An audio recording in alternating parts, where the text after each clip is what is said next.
Stan with the What It Takes Radio Company, and we have a special presentation. Here we go. This is a old test video from about 4 years ago. We hadn't got the studio sound right, but we were working on it. But you know what? It turns out that it's a good piece of advice for the present new economy of streaming, marketing, and AI. So here we go. Hello, this is Stan once again. We're back with another episode of the Master's Class. Someone asked me a question. They say, Stan, do you always wear a coat and tie? And I said, well, here's the answer. I love a coat and tie. I really do. And I love the ties. Someone once said that Stan Hustad had Trump ties before even Trump did.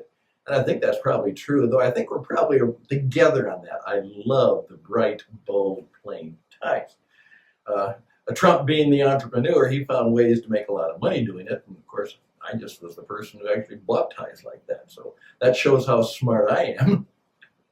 So yes, but I understand that, remember, that personal appearance and leadership, image is not everything, but it is the first thing. And so I try to make a point, doing the best I can, as an older man with no hair, how do I come across in a way that at least is kind and gracious and hopefully makes people smile, and hopefully my personality, which is taking responsibility for how you perform and how you are perceived and how people see you. Your personality is something that's very, very much up to you. You can decide. You probably weren't born with it. It's probably something in years gone by, perhaps long gone by, you chose it and it became you. And you decided who and what you would be like. Okay, enough of grown-up lecturing. What I'd like to talk about today is something quite serious, and that is that you are called to be creative. That's right. Now, we just had to put our dear little dog Jackson down. I've talked about Jackson the Wonder Dog. Jackson was wonderful. He was everything a dog should be. He was loving and kind and gracious, but he was not creative. Of course not. He's a dog. He lived a dog's life, and it was a happy life. And even though we miss him deeply, he lived well. He lived a good, long life, and he had everything he needed. He had good food. He had good affection. He got to go on walks. Everything that a dog would want to do, he got to do. So he lived very successfully. Now, you and I, however, we are made in the image of God. And Word 5, in the beginning, God created.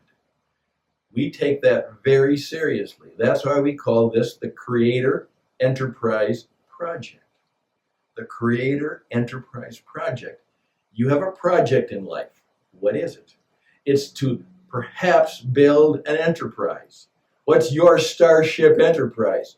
What's the vehicle that you will use to get where you want to go? And how are you going to create it? What is the creation that you will use? And we're here to help people do that, and to do it in a way that is not only effective, but something that contributes to the common good, maybe to even the eternal kingdom. But unfortunately, we give up on that, and I still remember, I didn't say it out loud, but after a deep, deep disappointment that hurt me greatly, I just simply wanted to say this to somebody. I said, I guess the reason it didn't work is my fault.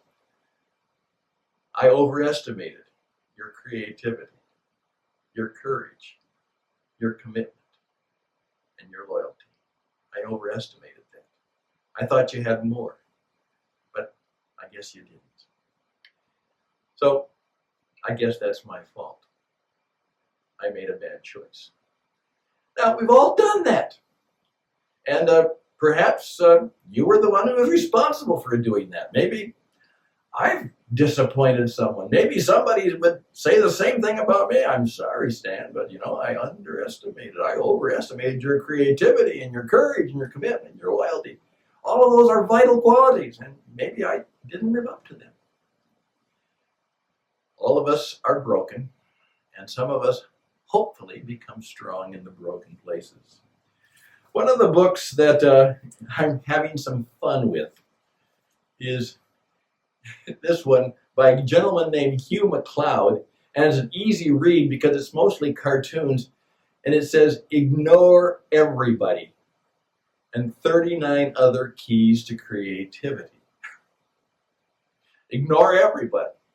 Well, remember, that's a little bit of an overstatement, as most of us who are good teachers tend to do, but it gets our attention so that we find perhaps the rest of the story, and perhaps the nuance to the story, and perhaps the caveat of the story.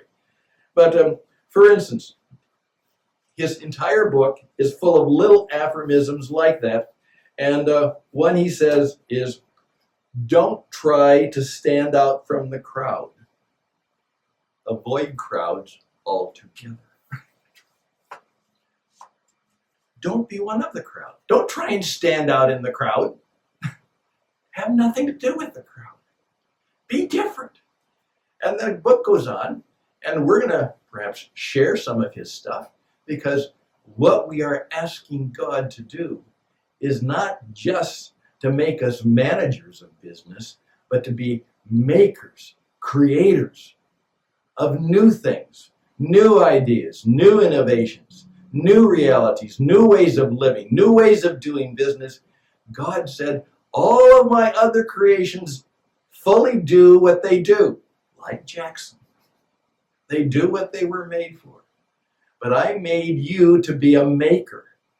And so the challenge for you, and I would really say during this season, where we're supposed to walk closer on the trail with the Lord Jesus, what have you been called to create? One gentleman took this quite seriously, and he said, "Stan, you know what? I've been very successful. I've made millions of dollars. And you know what? I haven't created a blank thing.